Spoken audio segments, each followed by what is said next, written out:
নমস্কাৰ আজিৰ ভিডিঅ'টোত আমি আলোচনা কৰিম ৰিস্ক কি হয় যেতিয়াই আমি মিউচুৱেল ফাণ্ডত ইনভেষ্টিঙৰ কথা পাতোঁ তেতিয়াই আমি শুনা পাওঁ যে কি মিউচুৱেল ফাণ্ডত ৰিস্ক থাকে মিউচুৱেল ফাণ্ডত ইনভেষ্ট কৰিব নালাগে মিউচুৱেল ফাণ্ডত আপোনাৰ পইচাখিনি মাইনাছ হৈ যাব পাৰে জিৰ' হৈ যাব পাৰে এটচেট্ৰা আমি এনেকুৱা ধৰণৰ কথা প্ৰায় শুনা পাওঁ যেতিয়াই মিউচুৱেল ফাণ্ডত ইনভেষ্টিঙৰ কথা আহি পৰে অ'কে আজিৰ ভিডিঅ'টোত একচুৱেলি আমি আলোচনা কৰিম এই ৰিস্কনো কি হয় এইটো আমি আলোচনা কৰিম নেক্সট কিমান টকা কমি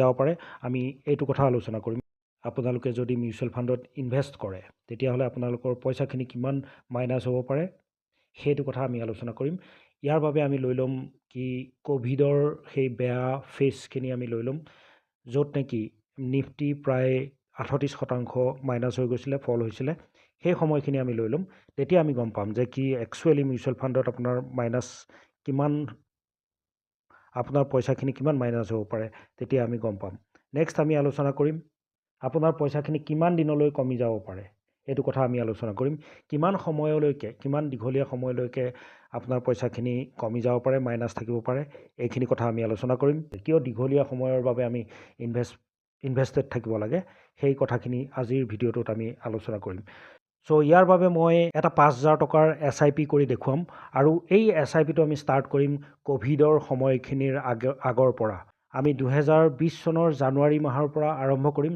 ডেট ক'ভিডৰ যিখিনি বেয়া সময় আছিলে ফেব্ৰুৱাৰী মাৰ্চ এপ্ৰিল মে জুন এইখিনি সময়ো যাতে কভাৰ হৈ যায় এইখিনি সময়ত তেতিয়াৰ পৰা আমি যদি কোনোবা এটা SIP ষ্টাৰ্ট কৰোঁ তেতিয়াহ'লে আজিলৈকে তাৰ ভেলু কি হ'লহেঁতেন কিমান মাইনাছ হ'লহেঁতেন সেই ক'ভিডৰ সময়খিনিত এই গোটেইখিনি কথা আমি লাইভ এক্সাম্পল দি আজি আলোচনা কৰিম তাৰ বাবে মই এটা 5,000 টকাৰ SIP ষ্টাৰ্ট কৰিম 2020 চনৰ জানুৱাৰী মাহৰ পৰা ইয়াৰ বাবে মই এটা ৱেবছাইট ব্যৱহাৰ কৰিম ৱেবছাইটটোৰ নাম হ'ল starsip.in এয়া হ'ল starsip.in আমি গুগলত চাৰ্চ কৰিম তাৰপিছত এই ৱেবছাইটটো আমি ব্যৱহাৰ কৰিম starsip.in ইয়াত আহি আমি হোম পেজত গৈ এই 4 নম্বৰ যোনটো অপশ্যন আছে MF লাইভ ৰিটাৰ্ণ ইয়াত আমি ক্লিক কৰিম ইয়াত ক্লিক কৰাৰ পিছত যিটো বাই ডিফল্ট যিটো মিউচুৱেল ফাণ্ড ইয়াত আছে সেইটো হ'ল SBI small cap fund regular plan growth এইটো আমি লৈ ল'ম ইয়াত আমি এটা 5,000 টকাৰ SIP কৰি দেখুৱাম ইয়াত আমি SIP এমাউণ্ট এতিয়া ক্লিক কৰিম 5,000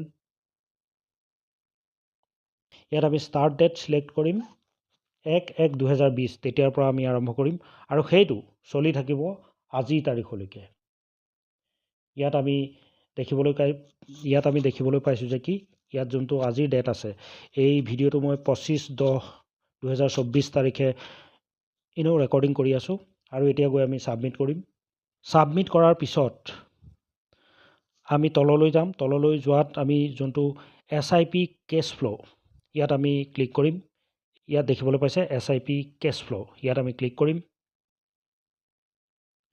SIP কেছ ফ্ল'ত ক্লিক কৰাৰ পিছত আমি এই চাৰ্টখন দেখিবলৈ পাম ইয়াত প্ৰথমতে আছে এইখিনি আপোনালোকে দেখিবলৈ পাইছে যে কি এইটো চিৰিয়েল নাম্বাৰ ইয়াত চিৰিয়েল নাম্বাৰ যিমানখিনি আমাৰ SIP হ'ব 1 2 3 4 5 6 7 টোটেল 58টা SIP হ'ব আমাৰ টোটেল ইয়াত আমি দেখিবলৈ পাইছোঁ যে কি এইটো 58টা SIP এতিয়ালৈকে হ'ব অ'কে তাৰপিছত আমি সোঁ চাইডে স্ক্ৰল কৰিম ইয়াত আমাৰ এই যোনটো কেমুলেটিভ এমাউণ্ট আছে ইয়াত আমাৰ যোনটো এমাউণ্ট একচুৱেলি আমাৰ ইনভেষ্টেড এমাউণ্ট এইটো দেখা পোৱা যাব প্ৰতি মাহে এইটো নাম্বাৰ 1 মাহ এইটো number 2 number 3 number 4 number 5 number 6 এইটো হ'ল আমাৰ নিজৰ এমাউণ্ট 5,000 নেক্সট 10,000 নেক্সট 15,000 20,000 25,000 30,000 এনেকৈ আমাৰ নিজৰ যোনটো এমাউণ্ট হয় আৰু নেক্সট যোনটো কলম আছে তাত আমি দেখিবলৈ পাম যে কি ভেলু এট ডেট টাইম এইটো দেখিছে যে কি ভেলু এট ডেট টাইম মানে আপোনালোকৰ যোনটো ইনভেষ্টেড এমাউণ্ট হ'ব সেইটো সেই মাহটোত কিমান হয়গৈ সেইটো দেখিবলৈ পাম আমি ইয়াত প্ৰথম মাহত আমি কি হ'ল 5,000 টকা ইনভেষ্ট কৰিলোঁ আৰু এইটো 5,000 থাকিলে যিহেতু প্ৰথমতে আপোনালোকে যোনদিনা ইনভেষ্ট কৰিব সেইদিনা 5,000 এমাউণ্ট 5,000 দেখাব নেক্সট মাহত আপোনাৰ ইনভেষ্টেড এমাউণ্ট হৈ গ'ল 10,000 আৰু ইয়াত দেখিবলৈ পাইছে যে কি আপোনালোকৰ ইনভেষ্টেড এমাউণ্ট মানে ফেব্ৰুৱাৰী মাহত হৈ যাব কিমান 10,253 ইয়ানি কি 253 টকা এটা বাঢ়ি যায় তৃতীয় মাহত। তৃতীয় মাহত আকৌ কি হ'ল আপোনাৰ 15,000 টকা হৈ গ'ল নিজৰ এমাউণ্ট 5,000 5,000 5,000কৈ 3 মাহত 15,000 টকা হৈ গ'ল। আৰু 3 মাহৰ পিছত আপুনি যেতিয়া আপোনাৰ পৰ্টফলিঅ'ত দেখিব যে কি 14,999 ৰুপিজ হয়, মানে এটকা এটা মাইনাছ হয় তৃতীয় মাহত। অ'কে, চতুৰ্থ মাহত আকৌ কি হয় ইয়াত 20,000 হৈ গ'ল আপোনালোকৰ নিজৰ ইনভেষ্টেড এমাউণ্ট। ইয়াত দেখিছে যে কি 16,038 টকা। চ' 4 নম্বৰ মাহত যেতিয়া আপোনালোকে ষ্টাৰ্ট কৰিছিলে জানুৱাৰী মাহত, তাৰপিছত জানুৱাৰী ফেব্ৰুৱাৰী মাৰ্চ এপ্ৰিল মাহত কি হয় আপোনালোকৰ টোটেল ইনভেষ্টেড এমাউণ্ট হৈ গ'ল 20,000, এইটো মাইনাছ হৈ যায় 4,000 টকা মোটামুটি মাইনাছ হৈ যায় আৰু পৰ্টফলিঅ'ত আপোনাৰ থাকিব কিমান 16,000 ৰুপিজ। 4 নম্বৰ মাহত 4,000 টকা মাইনাছ হৈ যায়। চ' এইখিনি সময় হ'ল ক্ৰুচিয়েল সময়, কিয়নো এইখিনি সময়ত যদি আপোনালোকে ভাবে যে কি ভয় খাই যদি মিউচুৱেল ফাণ্ড এক্সিট কৰিব বিচাৰে, তেতিয়াহ'লে আপোনালোকে লোকচান লৈ এক্সিট কৰিব লাগিব। আৰু যি মানুহে এনেকুৱা সময়ত এক্সিট লয় সেই মানুহখিনিয়ে ইন ফিউচাৰ কয় যে কি মিউচুৱেল ফাণ্ড যোৱা হয়, পইচা মাইনাছ হয়, চ' এণ্ড চ' এইখিনি সময় আপোনালোকে ধৈৰ্য ধৰিব লাগিব। ইয়াৰ পিছত আমি চাম কি হয়। অ'কে, 4 নম্বৰ মাহত আপোনালোকৰ 4,000 মাইনাছ হ'ল। 5 নম্বৰ মাহত ইনভেষ্টেড এমাউণ্ট দেখিছে ইয়াত 25,000 টকা আৰু টোটেল আপোনালোকৰ পইচা হৈ গৈ 22,563 টকা, ইয়ানি কি মোটামুটি 2,500 টকা তেতিয়াও 5 নম্বৰ মাহত মাইনাছ হৈ যায়। অ'কে, 6 নম্বৰ মাহত আকৌ কি হয় আপোনালোকৰ ইনভেষ্টেড এমাউণ্ট ইয়াত হ'ল 30,000 আৰু ৰিটাৰ্ণৰ সহ টোটেল এমাউণ্ট হৈ যায় 28,181 টকা। চ' এইখিনি সময়তো আপোনালোকৰ পইচাখিনি মোটামুটি 2,000 টকাৰ মাইনাছ হয়। অ'কে, চ' কেতিয়ালৈকে মাইনাছ হয় 30,000 টকা জমা হোৱালৈকে, ইয়ানি কি 6 মাহলৈকে আপোনালোকৰ পইচাখিনি মাইনাছ হৈ থাকে। অ'কে, নেক্সট আমি এতিয়া 7 মাহত চাম কি হয়। 7 মাহত কি হয় আপোনাৰ ইনভেষ্টেড এমাউণ্ট হয় 35,000 টকা আৰু টোটেল পইচা হৈ গৈ 35,251 টকা, ইয়ানি কি 251 টকা ইয়াত প্লাছ হয়। অ'কে, আমি 4 নম্বৰ মাহত কি দেখিছিলোঁ 4,000 টকা মাইনাছ হৈছিলে আৰু 7 নম্বৰ মাহত গৈ কি হয় যে সেই লছখিনি ৰিকভাৰ হৈ 251 টকা প্লাছত আহে। অ'কে, 8 নম্বৰ মাহত কি হয় নিজৰ এমাউণ্ট 40,000 টকা, ইয়াত হ'লগৈ 42,177, মানে টোটেল 2,177 টকা প্লাছ হয়। কেতিয়া হয়গৈ 8 নম্বৰ মাহত। 9 নম্বৰ মাহত কি হয় 45,000 টকা নিজৰ এমাউণ্ট হয় আৰু ইয়াত হ'লগৈ 51,894 টকা। অ'কে, 10 নম্বৰ মাহত আকৌ ইয়াত হৈ গ'ল 50,000 টকা, ইয়াত হৈ গ'ল 58,000 টকা, ইয়ানি কি 8,000 প্লাছত আহে। নেক্সট ইয়াত হয় 55,000 আৰু ইয়াত হয় 63,000 টকা, ইয়ানি কি মোটামুটি 8,000 টকা প্লাছ হয়। তাৰ পিছৰ মাহত দেখিবলৈ পাইছে যে ইয়াত 60,000, ইয়াত হ'ল 77,000, ইয়াত 65, ইয়াত 88, ইয়াত 70, ইয়াত 93,000। চ' ইয়াৰ পিছত আপোনাৰ পইচাখিনি কেতিয়াও মাইনাছ নহয়, মনত ৰাখিব। চ' 4 নম্বৰ মাহলৈকে মোটামুটি 4,000 টকা লোকচান দেখিছিলোঁ আমি। তাৰপিছত এতিয়া আমি 70,000 টকা নিজৰ হোৱালৈকে তেতিয়ালৈকে আমাৰ কেতিয়াও পইচা মাইনাছ নহয় আৰু ইয়াৰ পিছত কেতিয়াও আপোনাৰ পইচাখিনি মাইনাছ নহয়। এতিয়া আমি 20 মাহ 30 মাহ আৰু 40 মাহত কি হয় সেইখিনি আমি চাম। এতিয়া 20 মাহত আমি চাম। ইয়াত আমি নেক্সট এতিয়া 20 মাহত চাম। এইটো 20 মাহ ইয়াত চাম।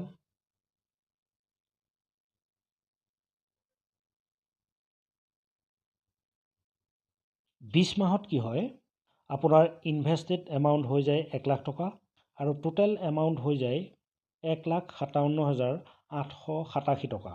এইটো হ'ল 20 মাহত।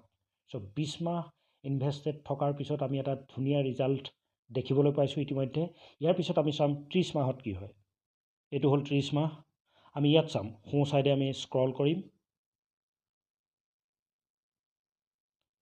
30 মাহত আপোনালোকৰ টোটেল ইনভেষ্টেড এমাউণ্ট হ'ল 1,50,000 টকা আৰু টোটেল এমাউণ্ট হৈ যায়গৈ 2,16,497 টকা। এইটো হৈ গৈ 30 মাহত। অ'কে, নেক্সট আমি চাম 40 মাহত কি হয়। এইটো হ'ল 40 মাহ। আমি ইয়াত চাম কি হয়। 40 মাহত আপোনালোকৰ ইনভেষ্টেড এমাউণ্ট হ'ল 2 লাখ টকা আৰু টোটেল পইচা হৈ যায়গৈ 2,81,307 টকা, ইয়ানি কি 40 মাহৰ পিছত আপোনালোকৰ মোটামুটি 81,000 টকা বেনিফিটত আহে। অ'কে, ইয়াৰ পিছত আমি চাম 50 মাহত কি হয়। এইটো হ'ল 50 নম্বৰ মাহ, আৰু এইটো মাহত 50 মাহৰ পিছত আমাৰ এমাউণ্ট কিমান হয় আমি সেইটো এতিয়া চাম। 50 মাহৰ পিছত আপোনালোকৰ টোটেল ইনভেষ্টেড এমাউণ্ট হয় 2,55,000 টকা, আৰু ইয়াত হৈ যায়গৈ টোটেল ৰিটাৰ্ণৰ সহ টোটেল পইচা হৈ যায়গৈ 4,54,169 টকা। মোটামুটি 2 লাখ টকা এইটো সময়ত আপোনালোকৰ প্ৰফিট হৈ যায়গৈ 50 মাহৰ পিছত। নেক্সট আমি এতিয়া চাম একেবাৰে শেষত কি হয়গৈ। এইটো হ'ল 58 নম্বৰ মাহ, ইয়ানি কি 2020 জানুৱাৰী মাহত যদি আমি ষ্টাৰ্ট কৰোঁ তেতিয়াহ'লে অক্টোবৰ 2024 1 তাৰিখলৈকে আমাৰ টোটেল 58টা SIP হৈ যায়, 58টা SIP হৈ যায়, আৰু এইখিনি সময়ত আপোনাৰ পইচাখিনি হয়গৈ টোটেল ইনভেষ্টেড এমাউণ্ট হ'ল 2,90,000 টকা, আৰু টোটেল আপোনালোকৰ পৰ্টফলিঅ' ভেলু হৈ যায় 6,03,171 টকা আফটাৰ 58 মান্থ। 58 মাহৰ পিছত, ইয়ানি কি 5 বছৰ হোৱা নাই, 60 মাহত আপোনালোকৰ 5 বছৰ হ'বগৈ। চ' 58 মাহৰ শেষত আপোনালোকে আপোনালোকৰ পৰ্টফলিঅ'ত দেখিবলৈ পাব যে কি টোটেল 6,03,171 টকা। এইটো এটা লাইভ এক্সাম্পল, এইটো একুৰেট হয়। চ' আপোনালোকে যদি এই মিউচুৱেল ফাণ্ডটোত 2020 চনৰ জানুৱাৰী মাহৰ পৰা ষ্টাৰ্ট কৰিলেহেঁতেন 5,000 টকাকৈ, অক্টোবৰ 2024ত আপোনালোকৰ টোটেল ভেলু কিমান হয়গৈ 6,03,171 টকা, আৰু ইনভেষ্টেড এমাউণ্ট হয়গৈ 2,90,000 টকা। 58 মাহ ইনভেষ্ট থকাৰ পিছত আফটাৰ 58 মান্থ আপোনালোকৰ ইনভেষ্টেড এমাউণ্ট হয়গৈ 2,90,000 টকা মাইনাছ 6,03,171, মোটামুটি আপোনালোকৰ 3,13,171 টকা আপোনালোকে প্ৰফিটত থাকে। আপোনাৰ পইচাখিনি ডাবুলতকৈও বেছি হৈ যায় আফটাৰ 58 মান্থ। চ' ইয়াৰ পৰা আমি এটা কথাই বুজিব পাৰিলোঁ যে কি মিউচুৱেল ফাণ্ড কমটি সময়ৰ কাৰণে নহয়, 4 মাহ বা 5 মাহ বা 6 মাহৰ কাৰণে আপোনালোকে ইনভেষ্ট কৰিম বুলি ভাবিব নালাগে। লং টাৰ্ম যদি দীঘলীয়া সময় যদি আপোনালোকৰ হাতত থাকে more than 5 years, তেতিয়াহ'লে আপোনালোকে মিউচুৱেল ফাণ্ডত ইনভেষ্ট কৰিব পাৰে। আৰু দীঘলীয়া সময়ৰ বাবে যদি আপোনালোকে ইনভেষ্টেড থাকে তেতিয়াহ'লে আপোনালোকে দেখিবলৈ পাইছে যে কি ক'ভিডৰ নিচিনা বেয়া সময়খিনিত য'ত নেকি নিফটি 38% ডাউন হৈছিলে, ফল হৈছিলে, সেইখিনি সময় যদি আমি ইনক্লুড কৰোঁ তেতিয়াও আমি এটা আফটাৰ 5 years এটা ধুনীয়া ৰিজাল্ট পাবলৈ সক্ষম হৈছোঁ।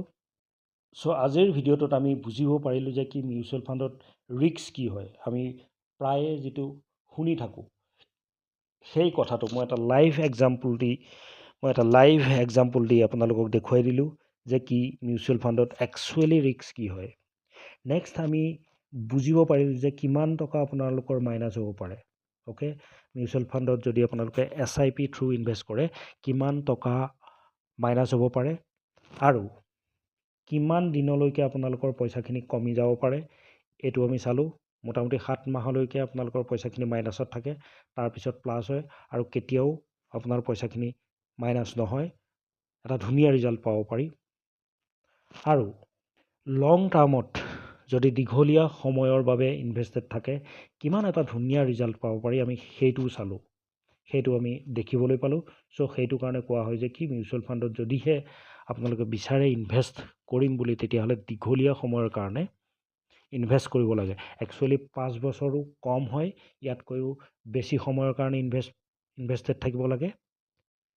বাট ষ্টিল আমি 5 বছৰ এটা সময় কনচিডাৰ কৰি আমি আজিৰ ভিডিঅ'টোত আমি চালোঁ যে কি ধুনীয়া এটা ৰিজাল্ট আমি প্ৰডিউচ কৰিব পাৰোঁ। চ' ভিডিঅ' যদি ভাল লাগিলে এটা লাইক কৰিব, আৰু ইন ফিউচাৰ 2008 চনত যিটো এটা ডাঙৰ ক্ৰেছ হৈছিলে ষ্টক মাৰ্কেটত, মিউচুৱেল ফাণ্ডত। চ' সেই সময়ত আপোনালোকৰ পইচা কিমান মাইনাছ হ'ব পাৰে, কিমান দিনলৈকে আপোনালোকৰ পইচাখিনি মাইনাছ হ'ব পাৰে, এই গোটেইখিনি দেখুৱাই এটা ভিডিঅ' মই নেক্সট আপোনালোকৰ মাজলৈ লৈ আহিম। যদি ভিডিঅ'টো ভাল লাগিলে এটা প্লিজ লাইক কৰিব। Thank U.